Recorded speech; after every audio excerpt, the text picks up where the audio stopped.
Hello everyone, आज date है 15 फरवरी 2022 और द हिंदू न्यूज एनालिसिस में आपका स्वागत है। इस वीडियो में हम द हिंदू की इंपोर्टेंट न्यूज़ को एग्जाम के पॉइंट ऑफ व्यू से डिस्कस करेंगे।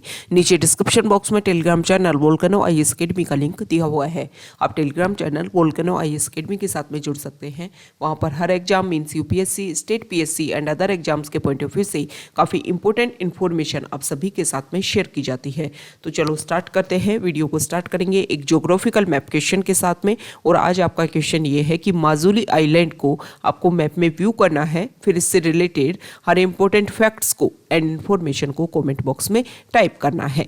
कल हमने आपसे क्वेश्चन पूछा था दाचीगाम नेशनल पार्क को लेकर के। तो दाचीगाम नेशनल पार्क को अगर हम मैप में व्यू करें तो श्रीनगर से 22 किलोमीटर की डिस्टेंस पर Dachigam national park present time में सिचुएटेड है। दाचीगाम नेशनल पार्क का जो नेम है वो 10 विलेजेस को रिप्रेजेंट करता है। वो 10 विलेजेस जिनको रिप्लेस किया गया था यहाँ से, ताकि दाचीगाम नेशनल पार्क को एस्टेब्लिश किया जा सके। दाचीगाम नेशनल पार्क में सबसे मेन एनिमल स्पीसीज जो पाई जाती है उसका नेम है हंगुल, जिसको कश्मीरी स्टैग के नाम से भी जानते हैं। द हिंदू के फ्रंट पेज पर जो इंपॉर्टेंट न्यूज़ है वो वेस्ट बंगाल की चीफ मिनिस्टर ममता बनर्जी उन सारे स्टेट्स के साथ में डिस्कशन कर रही है, ताकि सेंटर और स्टेट के जो रिलेशंस हैं जिनमें कुछ कन्फ्लिक्ट देखने को मिल रहे हैं प्रेजेंट टाइम में, उन सभी को सॉल्व किया जा सके। इसके अलावा ममता बनर्जी ये भी बोल रही है कि हमारे जो भी राइट्स हैं, हमारी जो भी पावर्स हैं, उन सभी को भी हम सिक्योर कर सके। कल उन्होंने तमिलनाडु के चीफ मिनिस्टर के स्टालिन के साथ में डिस्कशन किया था। इससे पहले वो तेलंगाना के चीफ मिनिस्टर के चंद्रशेखर राव के साथ में भी कुछ दिनों पहले डिस्कशन कर चुकी हैं। यहाँ पर वो चाहती हैं कि वो सारे पॉलिटिकल प्लेयर्स जो अपने आप को सेक्युलर बोलते हैं, जो किसी भी रिलीजन को, किसी भी कास्ट को सपोर्ट ना करके इक्वलिटी में बिलीव करते हैं, उन सभी को साथ में आना चाहिए। यहाँ पर स्पेशल उन्होंने के स्टालिन के साथ में जब डिस्कशन किया तो उनको बोला कि अरबिंदो जो है, अरबिंदो आप सभी को पता है उनके बर्थ को 150 ईयर्स कंप्लीट हो गए हैं इस साल। और आपने जब 26 जनवरी को रिपब्लिक डे सेलिब्रेशन में टैब्लो परफॉर्मेंस देखी होगी, उस टाइम भी अरबिंदो का जो स्टेचू है उसको परफॉर्म किया गया था, उसको भी टैब्लो में परफॉर्म किया गया था। तो हमारे एग्जाम के पॉइंट ऑफ व्यू से इंपॉर्टेंट हो जाता है। और यूपीएससी स्पेसिफिक अगर हम देखें तो वो सारी डेट जो 100 ईयर्स, 75 ईयर्स, 50 ईयर्स इस तरीके से कंप्लीट करते हैं, उनके पॉइंट ऑफ व्यू से तो ये श्री अरबिंदो जो है वो इम्पोर्टेंट हो जाते हैं। इसके अलावा अगर हम देखें तो नेताजी सुभाष चंद्र बोस 125 ईयर्स उनकी बर्थ को भी कंप्लीट हो चुके हैं, तो वो भी हमारे लिए काफ़ी ज़्यादा इंपॉर्टेंट हो जाते हैं। उनके बर्थ को पराक्रम दिवस के रूप में सेलिब्रेट करना स्टार्ट किया है गवर्नमेंट ने इस बार से, आप सभी को पता होगा। तो उन्होंने बोला के स्टालिन को, वेस्ट बंगाल की चीफ मिनिस्टर ने, कि आप श्री अरबिंदो का जो कल्चरल सेंटर है उसको सेटअप करने का काम कीजिए। अब यहाँ पर किन किन पॉइंट्स को लेकर के डिस्कशन हो सकता है आप सभी को पता होगा। रेगुलर अगर आप न्यूज़पेपर रीड करते हो तो कुछ ऐसे पॉइंट्स हैं, जैसे गवर्नर की पोस्ट जो है वो प्रेजेंट टाइम में सबसे कन्फ्लिक्टिंग पॉइंट बनी हुई है कॉन्स्टिट्यूशनल बेसिस पर अगर हम देखें तो। इसके अलावा कुछ अदर पॉइंट्स हैं। सबसे important points, IAS cadre rules जो है उसको लेकर के, उसमें जो सेंट्रल गवर्नमेंट ने जो चेंज करने की कोशिश की है उसको लेकर के भी सेंटर और स्टेट के जो रिलेशन है उनमें कन्फ्लिक्ट देखने को मिल रहा है। जीएसटी जो लगाया गया था उसको लेकर भी वो रेगुलर कन्फ्लिक्ट माना जाता है कि इसकी वजह से भी काफ़ी ज़्यादा इशू देखने को मिल रहे हैं। और अभी प्रेजेंट टाइम में जो अभी पार्लियामेंट का विंटर सेशन हुआ था उसमें भी सेंट्रल गवर्नमेंट ने कोशिश की है कि जो भी डैम जो हैं उनको व्यू करना, उनके ऊपर ध्यान रखना, मेंटेनेंस रखना, इसमें सेंट्रल गवर्नमेंट की जो पावर है उसको भी बढ़ाया जा रहा है, इंक्रीज़ किया जा रहा है। इसको लेकर के भी हमने देखा था कि तमिलनाडु जो स्टेट है वो मेजरली इसके ऊपर जो सबसे ज़्यादा उन्होंने इशू क्रिएट किया था, क्योंकि बहुत सारे ऐसे डैम हैं जो अदर स्टेट पे सिचुएटेड हैं, लेकिन उनकी पावर जो है वो तमिलनाडु स्टेट के पास है, तमिलनाडु गवर्नमेंट के पास में है। तो अगर सेंट्रल गवर्नमेंट इस इशू में इंटरवीन करती है तो जो तमिलनाडु है, आप सभी को पता है कि वहाँ पर वाटर शेयरिंग लेकर के केरला के साथ में, कर्नाटका के साथ में, इन स्टेट्स के साथ में रेगुलर इशू चलता रहता है। तो अगर सेंट्रल गवर्नमेंट की पावर आती है तो यहाँ पर स्टेट की पावर थोड़ी डाइल्यूट होगी, और जब डाइल्यूट होगी तो तमिलनाडु को इसमें बहुत ज़्यादा इशू देखने को मिलेंगे। तो ये जो डैम सेफ्टी बिल लेकर के आया गया था विंटर सेशन में, इसको लेकर के भी स्टेट्स ने कुछ अपनी तरफ से मतलब अपोज किया था कि जो स्टेट की जो पावर है उसमें एनक्रोच करने की कोशिश ना करे सेंट्रल गवर्नमेंट। तो ये कुछ इश्यूज हैं, अगर आपको भी कुछ ध्यान है प्रेजेंट टाइम में कुछ न्यूज़ में चला और सेंटर और स्टेट के रिलेशन को वो कन्फ्लिक्ट करता है तो इसको आप कमेंट बॉक्स में बता सकते हो। अब यहाँ पर श्री अरबिंदो की बात की गई है तो उससे रिलेटेड कुछ बेसिक फैक्ट्स हम देख लेते हैं। श्री अरबिंदो की जो उनका जो जन्म है, उनका जो बर्थ है वो 1872 में हुआ था और 1950 में उनकी डेथ हो गई थी। वो इंडियन फिलोसोफर, योगा गुरु, महर्षि, पोइट, इंडियन नेशनलिस्ट थे। इसके अलावा वो जर्नलिस्ट भी थे। वंदे मातरम जो न्यूज़पेपर है उसमें एडिटिंग का काम, ये जो काम है वो देखते थे, मतलब जर्नलिस्ट के रूप में भी उन्होंने अपना रोल प्ले किया है। उन्होंने इंडियन मूवमेंट फॉर इंडिपेंडेंस को ब्रिटिश कॉलोनियल रूल में ज्वाइन किया था। Until 1910 was one of his influential leaders and then became a spiritual reformer, introducing his vision on human progress and spiritual evolution। पहले वो एक फ्रीडम फाइटर के रूप में उन्होंने ज्वाइन किया, बाद में उन्होंने स्पिरिचुअल रिफॉर्मर के रूप में सोसाइटी को कुछ इंपॉर्टेंट टीचिंग्स दी जो काफ़ी इंपॉर्टेंट रोल प्ले करती हैं। सेकेंड इंपॉर्टेंट न्यूज़, यहाँ पर जो आर्टिकल है वो कर्नाटका को लेकर के है। हिजाब को लेकर के वहाँ पर इशू चला, उसके बाद में कुछ टाइम के लिए वहाँ पर लगभग 2 to 3 डेज़ के लिए वहाँ स्कूल्स और जो प्री यूनिवर्सिटी है, प्री कॉलेजेस हैं, उनको बंद किया गया। अब यहाँ पर जब दोबारा से ओपन हुआ तो मसूर और यहाँ पर शिवामोगा जो एरिया है वहाँ पर कुछ इश्यू देखने को मिला है कि हेड स्कार्फ, हिजाब जो है उसको वियर करने से अलाउ करना मना कर दिया है। कुछ स्कूल ऐसी हैं वहाँ पर मना किया गया है, स्टूडेंट्स को घर वापस भेज दिया गया कि आपको ये जो हिजाब है वो कैरी नहीं करना है। अभी ये जो इशू है वो कर्नाटका हाई कोर्ट में डिस्कशन इसको लेकर के चल रहा है और जो सुप्रीम कोर्ट है वो इसको ओवरव्यू कर रहा है। और जब सुप्रीम कोर्ट को लगेगा कि this is appropriate time to intervene, तब सुप्रीम कोर्ट जो है वो इस इशू में अपनी जो दखलंदाजी है या अपनी तरफ से जो भी इम्पोर्टेंट स्टेटमेंट है वहाँ यहाँ पर देने की कोशिश करेगा। नेक्स्ट इम्पोर्टेंट आर्टिकल है, ये आप सभी को पता है, कल उत्तराखंड, गोवा और यहाँ पर जो यूपी स्टेट है वहाँ पर सेकंड फेज के इलेक्शन हुए। तो ये जो इमेज है वो आपको शो करती है कि हमारा डेमोक्रेसी कितना स्ट्रॉन्ग है। डेमोक्रेसी की जो स्ट्रॉन्ग है उस स्ट्रेंथ जो है उसी को शो करता है कि यहाँ पर जो लोग हैं हर किसी बिना किसी जोग्राफिकल कंडीशन पर ध्यान दिए हुए, इसके अलावा अपनी हेल्थ पर ध्यान दिए हुए अपने वोट को कास्ट करने के लिए लोग जा रहे हैं। यहाँ पर जो आर्टिकल है वो इसरो का 2022 की फर्स्ट लॉन्चिंग, उसके बारे में यहाँ पर बता रखा है कि कौन कौन से सैटेलाइट्स को इसमें लॉन्च किया गया। सबसे पहले तो यहाँ पर EOS-04 को, इसके अलावा 2 स्मॉल सैटेलाइट्स भी थी, inspire sat 1 and INSECond TD, इनको मिला करके मतलब 3 सैटेलाइट थी, इनको लॉन्चिंग की गई। ये जो EOS-04 है इसकी मिशन लाइफ है 10 ईयर्स और उसका यूज़ क्या है, radar imaging satellite is design to prove high quality images under all weather condition for applications such as agriculture, forestry, plantation, soil moisture, hydrology and flood mapping.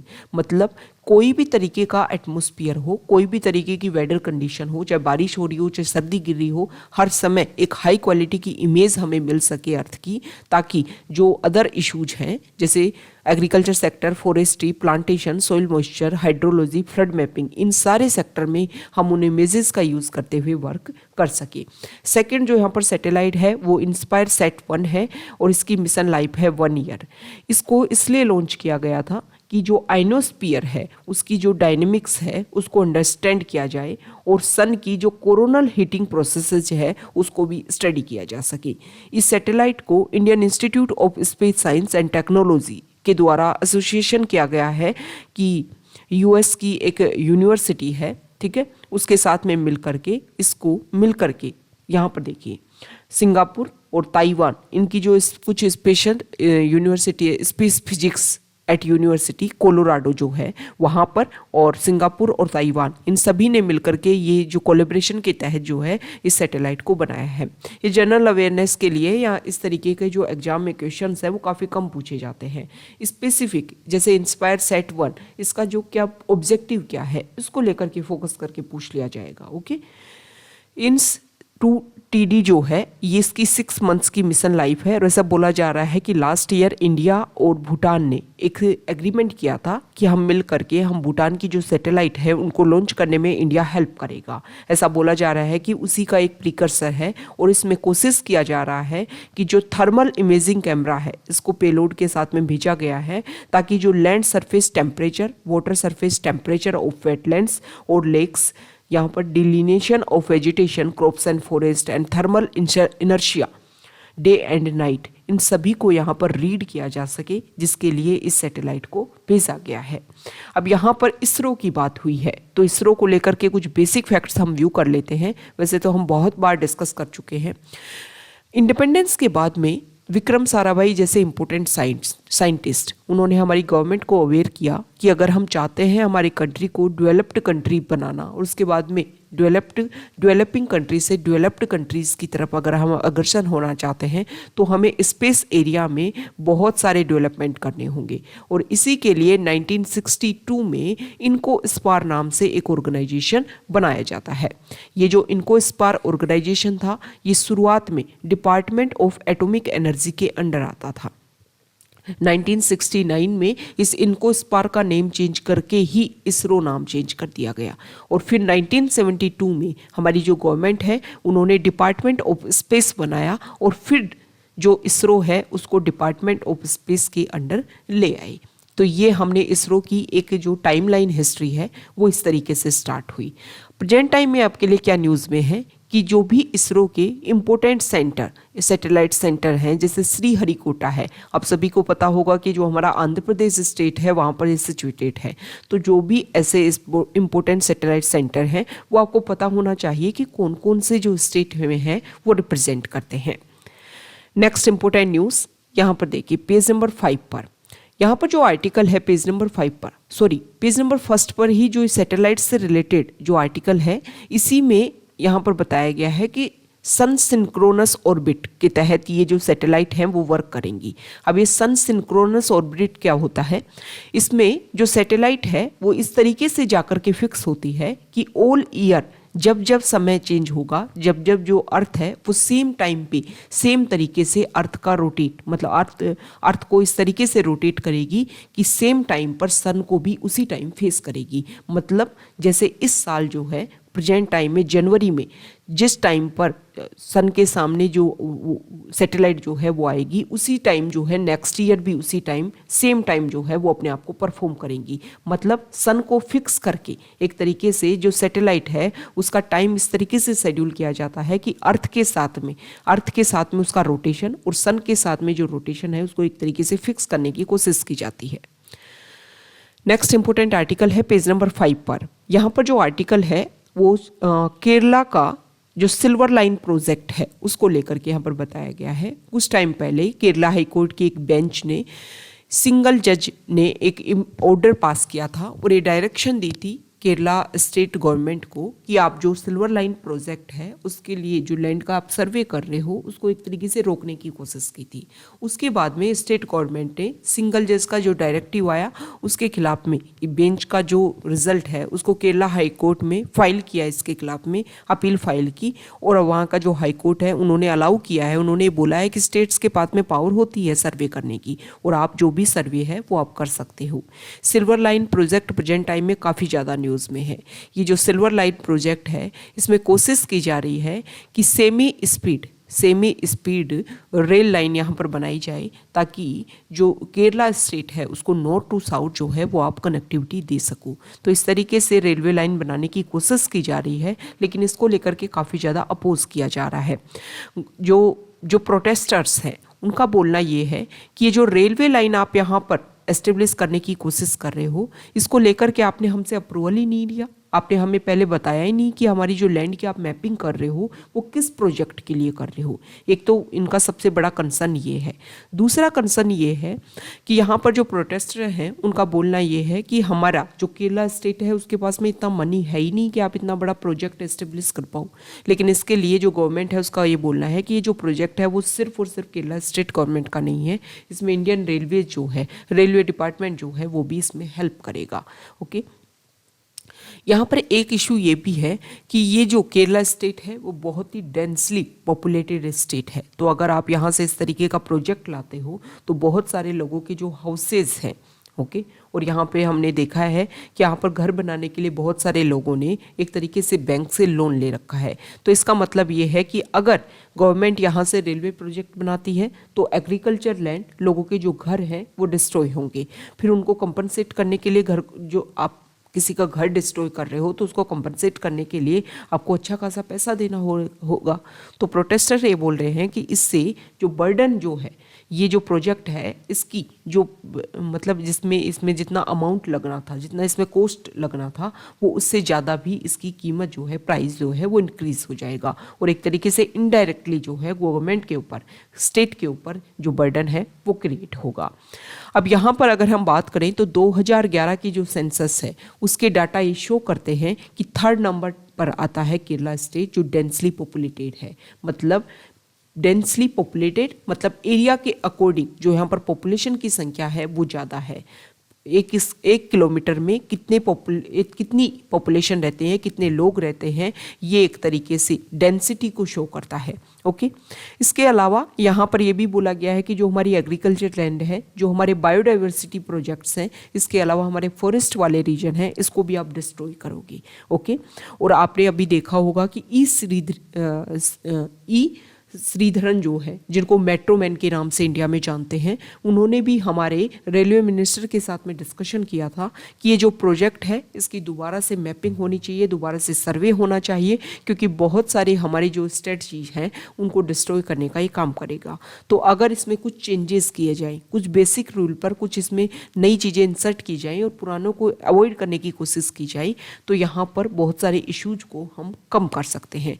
तो ये जो rail line project है वो present time in news में है, आपको पता होना चाहिए। वैसे इस तरीके के जो प्रोजेक्ट्स हैं वो मेंस के पॉइंट ऑफ व्यू से इंपॉर्टेंट हो जाते हैं, जहां पर हमारे जो एनवायरनमेंट को क्या क्या इंपैक्ट पहुंचता है उसको लेकर के रिलेट करके इस तरीके के क्वेश्चन पूछे जाते हैं। नेक्स्ट इंपॉर्टेंट आर्टिकल है पेज नंबर 7 पर। यहाँ पर पेज नंबर 6 पर जो फर्स्ट आर्टिकल है उसमें बता रखा है, जो हम डिस्कस कर चुके हैं फ्रंट पेज पर, कि वेस्ट बंगाल की जो चीफ मिनिस्टर हैं वो किन किन पॉइंट्स को लेकर के अदर स्टेट को अपने साथ में यहाँ पर मिलाना चाहती हैं, उनके साथ में मिलकर के वो डिस्कशन करना चाहती हैं कि सेंटर और स्टेट के जो रिलेशंस हैं उनको क्या किया जा सके, मेंटेन किया जा सके।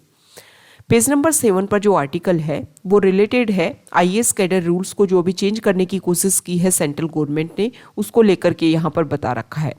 यहाँ पर जो राइटर है वो फॉर्मर आईएएस ऑफिसर रह चुके हैं, तो उन्होंने इसको डायग्नोस करने की कोशिश की है। सबसे पहले तो उन्होंने ये बताया कि जो सेंट्रल गवर्नमेंट कैडर रूल्स 1954 में जो उन्होंने रूल 6 सब क्लोज 1 जो अमेंड चेंज करने की जो कोशिश की है, जो अमेंडमेंट लाने की उन्होंने कोशिश की है, तो इसमें क्या होगा कि स्टेट गवर्नमेंट और जो ऑफिसर्स हैं उनकी कंसेंट लिए बिना ही सेंट्रल गवर्नमेंट एक तरीके से नोटिस सेंड करेगी कि इन ऑफिसर को आप हमारे यहाँ पर सेंट्रल में डेपुटेशन पर भेज दीजिए। मतलब स्टेट की जो पावर है और ऑफिसर की जो पावर है वो काफ़ी कम हो जाएगी और सेंट्रल गवर्नमेंट अपने आप में पावरफुल रहेगी। अब इसको लेकर के जो स्टेट्स हैं वो एक तरीके से इसका अपोज कर रहे हैं कि आप हमारी जो पावर्स हैं उनको डाइल्यूट करने की कोशिश कर रहे हो। यहाँ पर जो राइटर हैं उनका ये बोलना है कि जो इशू है, आप देख रहे हो कि शॉर्टेज है बहुत ज़्यादा ऑफिसर्स की, ये जो इशू को अगर हम सॉल्व कर लें तो सेंट्रल स्टेट के जो रिलेशंस हैं वो भी बेहतरीन मेंटेन रहेंगे और ये जो इशू है उसको भी हम अच्छे से सॉल्व कर पाएंगे। सबसे पहले अगर हम कोजेज की बात करें कि कारण क्या है शॉर्टेज का, क्यों सेंट्रल डेपुटेशन पर ऑफिसर्स की संख्या कम है, इसका कारण क्या है, तो सबसे पहले तो यहाँ पर बताया गया है कि आईएएस ऑफिसर्स का जो रिक्रूटमेंट है, एनुअल रिक्रूटमेंट अगर हम देखें तो उसमें काफ़ी ज़्यादा ड्रास्टिक रिडक्शन देखने को मिला है। तो गवर्नमेंट को क्या करना होगा, जो भी आईएएस ऑफिसर्स का जो रिक्रूटमेंट किया जाता है उसको इंक्रीज करना होगा। इसके अलावा यहाँ पर ये बताया गया है कि दूसरा जो सबसे मेजर कारण ये बताया गया है कि कैडर रिव्यू के बेसिस पर हमें जो सेंट्रल डेपुटेशन पर जो ऑफिसर्स को आप बुलाते हो वो कैडर रिव्यू के बेसिस पर होना चाहिए कि कौन से कैडर में कितनी स्ट्रेंथ है, और इसको कैडर रिव्यू जो है वो power central government state government जो मिल करके कि कितनी पोस्ट यहाँ पर होनी चाहिए उसके अकॉर्डिंग यहाँ पर पोस्ट दी जाती है। इसके अलावा थर्ड कोज की अगर हम बात करें तो यहाँ पर ये बताया गया है कि देखो लगभग 2000 से, मतलब ईयर 2000 से ये देखा जा रहा है कि central secretariat service group B जो है वो उन ऑफिसर्स का डायरेक्ट रिक्रूटमेंट किया जा रहा है। और यहाँ पर कुछ ऐसे इशू आ रहे हैं कि उन ऑफिसर्स का जो प्रमोशन है वो नहीं देखने को मिला था कुछ टाइम के लिए, फिर एक साथ उनका ऑफिसर्स का प्रमोशन किया गया। तो यहाँ पर बहुत सारे ऐसे ऑफिसर जो हैं वो एक साथ देखने को मिले और कुछ टाइम के लिए लैक हो गया। तो गवर्नमेंट को क्या करना चाहिए कि टाइम टू टाइम प्रमोशन किया जाए, ताकि अदर पोस्ट के लिए हमारे साथ में हर साल जो है वो ऑफिसर्स की संख्या रेगुलर बनी रहे, कभी ज़्यादा बल्क में ना आए और कभी कम ना आए। क्योंकि जब बल्क में आएंगे तो आप बहुत कम ऑफिसर्स को सेंटर में बुला सकोगे और इशू क्या होगा, और जब कम रहेंगी तो आपके लिए शॉर्टेज क्रिएट होगी। तो आपको क्या करना है कि रेगुलर प्रमोशन देना है और उसके बेसिस पर इस इशू को सोल्व करना है। यहाँ पर ये बताया गया है कि हम क्या करते हैं कि जो सेंट्रल ऑफिसर्स हैं उन्हीं को डेपुटेशन पर बुलाते हैं, लेकिन हमारे पास में बहुत सारी स्ट्रेंथ है, जैसे स्टेट सर्विसेज से लोग आते हैं, आईएएस में चेंज होते हैं, उनको प्रमोशन मिलता है। इसी तरीके से अदर सर्विसेज से भी प्रमोटीज जो हैं वो आईएएस बनते हैं। तो उन स्ट्रेंथ का भी अगर हम यूज़ करें सेंट्रल डेपुटेशन के लिए तो हमारी जो शॉर्टेज है वो कभी कमी नहीं होगी, मतलब कभी हमारे यहाँ पर शॉर्टेज नहीं देखने को मिलेगी कि ये सारे ऑफिसर जो स्टेट सर्विसेज से हैं या अदर सर्विसेज से आ रहे हैं। तो यहाँ पर अगर हम देखें तो 2250 ऑफिसर्स का एक लार्ज पूल है, और जो लगभग 35 to 55 ईयर्स के बीच में जिनकी एज ब्रैकेट करती है।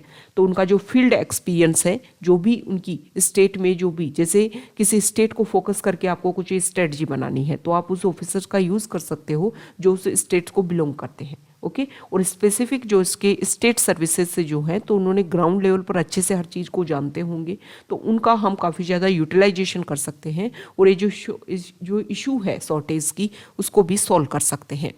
तो ये कुछ इशू के बारे में बताया गया है कि इन इशू को सॉल्व करके यहाँ से हम, ये तो शॉर्टेज के कारण बताए गए हैं, सॉल्यूशन में हमें यही करना है कि सबसे इम्पोर्टेंट बात हमें क्या करनी है, कोई भी ऑफिसर है उसका हमें फिक्स करना होगा कि इसकी जो मतलब 9 to 25 ईयर्स जो सर्विस पीरियड है उसमें उसको कभी ना कभी सेंट्रल डेपुटेशन पर 2 साल के लिए जाना ही होगा।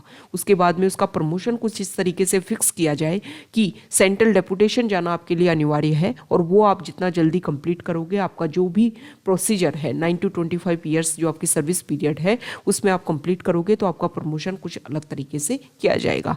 ये कुछ अलग तरीके के बेनिफिट्स उनको हम दे सकते हैं जिसके बेसिस पर भी जो ऑफिसर्स हैं वो सेंट्रल डेपुटेशन पर जाने पर हमेशा तैयार रहें, प्रिपेयर रहें। यहाँ पर ये भी बोला गया है कि हम ये देख रहे हैं कि सेंट्रल डेपुटेशन पर जो ऑफिसर्स को जो भी पर्क्स अलाउंस जो मिलते हैं, जो स्पेशल उनको क्वालिटी, जो स्पेशल उनको एक ट्रीट जो किया जाता था उनमें काफ़ी ज़्यादा कमी देखने को मिल रही है और स्टेट में उनको काफ़ी ज़्यादा लिबर्टी मिलती है। तो ये भी कारण है शॉर्टेज का। तो गवर्नमेंट को जो भी पर्क्स एंड अलाउंसेज उनको दिए जा रहे थे वो उनको दिए जाएँ। तो सैलरी बढ़ाने की बात हो रही है कि ज़्यादा से ज़्यादा उनको अलाउंस दो ताकि ऑफिसर खुद बोले कि अभी तो सेंट्रल डेपुटेशन पर वर्क करना है। कुछ इशू हम यहाँ पर एड ऑन करेंगे जो हम पहले डिस्कस कर चुके हैं कि जैसे कि अगर हम बात करें, एक इशू सामने आया है लेटरल एंट्री का, कि बहुत सारी ऐसी पोस्ट हैं जिनके ऊपर लेटरल एंट्री की जाती है जिसकी वजह से ऑफिसर्स को ये लगता है कि इन पोस्ट पर तो हम कभी पहुंचने नहीं है। इसके कारण से भी जो ऑफिसर्स हैं वो सेंट्रल डेपुटेशन पर आने से मना करते हैं। तो इन सारे इश्यूज को अगर सोल्व करने की कोशिश हम करें और ये सारे सॉल्यूशंस को अगर हम इम्प्लीमेंट करें तो ये जो आईएएस कैडर रूल्स में जो चेंज देखने को मिला और स्टेट और सेंटर के जो रिलेशन है उनमें कन्फ्लिक्ट देखने को मिला, उन सारे प्रॉब्लम्स को हम सॉल्व कर सकते हैं। नेक्स्ट इंपॉर्टेंट आर्टिकल जो है वो पेज नंबर 10 पर है। यहाँ पर जो आर्टिकल है इसमें सबसे पहले तो देखो ये बताया गया है कि आप सभी को पता है Ranjana Desai delimitation commission present time में न्यूज़ में है। लास्ट ईयर इसको बनाया गया था और जम्मू एंड कश्मीर की जो सीट्स हैं उनको दोबारा से चेंज करने के लिए, तो जम्मू एंड कश्मीर की जो सीट्स हैं उनमें चेंज किया गया है, कुछ सीट्स को बदल दिया गया है, कुछ का नाम बदला गया है, कुछ की बाउंड्री चेंज की गई है। अब यहाँ पर हमने ये देखा कि डिलिमिटेशन कमीशन ने जो भी अपना रिजल्ट दिया उसको रिव्यू करवाया गया वहाँ के जो एमपी हैं उनके थ्रू। तो यहाँ पर नेशनल कॉन्फ्रेंस के जो एमपी हैं उन्होंने हाइडली सबसे ज़्यादा हाईली या मेनली हाईलाइट किया है कि कॉन्स्टिट्यूशनल बेसिस पर कुछ इसके जो रूल्स हैं जिसके बेसिस पर यहाँ पर नई नई कॉन्स्टिट्यूएंसीज बनाए गए हैं उनमें कुछ प्रॉब्लम है कि कुछ कॉन्स्टिट्यूएंसीज में तो इतनी पॉपुलेशन को इंसर्ट किया गया है, लगभग 2 लाख जो है, एक सीट जो है वो 2 लाख पॉपुलेशन 2 लाख लोगों को रिप्रेजेंट कर रही है, और कुछ जगह पर लगभग 50,000 जो पॉपुलेशन है उसको एक सीट रिप्रेजेंट कर रही है। तो ये जो इनइक्वलिटीज़ है वो बाद में जाकर के कम्युनिटी में एक तरीके से सोशल डिफरेंस क्रिएट करेंगी या फिर इशू क्रिएट करेंगी। तो ये जो भी इस तरीके से रिप्रेजेंट करने की कोशिश की गई है या फिर जो भी कंस्टिट्यूएंसीज है उनको बनाने की कोशिश की गई है उनमें पॉपुलेशन का जो ध्यान है वो ढंग से रखा जाए। नेक्स्ट यहाँ पर जो आर्टिकल है वो EWS इकोनॉमिक वीकर सेक्शन को लेकर के जो रिजर्वेशन दिया गया था 10%, उसको रेगुलर करने की बात की गई है। सुप्रीम कोर्ट ने बोला है कि जो रिजर्वेशन जिस तरीके से दिया गया है उसको भी 2022-23 का जो नीट का एग्जाम है उसमें इसी डिसीजन के अकॉर्डिंग जो फॉर्म है वो अप्लाई किए जाएंगे। इकोनॉमिक वीकर सेक्शन जो है वो आप सभी को पता है इसका कौन सा कॉन्स्टिट्यूशनल अमेंडमेंट एक्ट के थ्रू ये रिजर्वेशन दिया गया है, ये आपको कमेंट बॉक्स में बताना है। इकोनॉमिक वीकर सेक्शन रिजर्वेशन इसलिए दिया गया था कि हमारी सोसाइटी के वे सारे कम्युनिटी के वो सारे लोग जिनको किसी भी तरीके का रिजर्वेशन गेन नहीं है उनको रिजर्वेशन दिया जा सके। इससे क्या होता है कि अभी हम देखते हैं कि कास्ट बेसिस पर हमारे यहाँ पर रिजर्वेशन दिया जा रहा है, जिसकी वजह से एक सोशल स्टिग्मा भी बना रहता है कि नहीं हमें तो जो रिजर्वेशन कभी मिलता ही नहीं है, हम तो जनरल कास्ट से आते हैं। तो एक सोशल जो एक डिस्प्यूट जो है वो भी क्रिएट होता है। तो यहाँ पर जनरल कैटेगरी के वो लोग जो इकोनॉमिक वीकर सेक्शन में आते हैं उनको रिजर्वेशन देने की कोशिश की गई है और इससे जो सोशल स्टिग्मा है वो भी काफ़ी लेवल पर डाइल्यूट होगा। ओके, तो ये यहाँ पर ये कुछ इंपॉर्टेंट न्यूज़ थी। नेक्स्ट इंपॉर्टेंट आर्टिकल जो है वो पेज नंबर 11 फॉरेन पेज पर, ज़्यादा कुछ इंपॉर्टेंट नहीं है। यहाँ पर वही यूक्रेन और रशिया वाले इशू के बारे में बात की जा रही है कि रशिया जो है वो अदर लेवल पर डिस्कशन कर रहा है ताकि इस क्राइसिस को ख़त्म किया जा सके। इसके अलावा US और कनाडा के बीच में जो क्रॉसिंग थी उसको बंद कर दिया गया था कोविड की वजह से, लेकिन अब दोबारा से इसको ओपन किया जा रहा है ताकि जो कनेक्टिविटी है वो ईजिली हो सके। तो ये आज का हमारा डिस्कशन था। द हिंदू की इंपॉर्टेंट न्यूज़ को हमने डिस्कस किया है। अगर आप यहाँ तक आए हैं, वीडियो आपको अच्छा लगा है तो प्लीज़ वीडियो को लाइक कीजिए, शेयर कीजिए और चैनल को सब्सक्राइब कीजिए। Okay, thank you.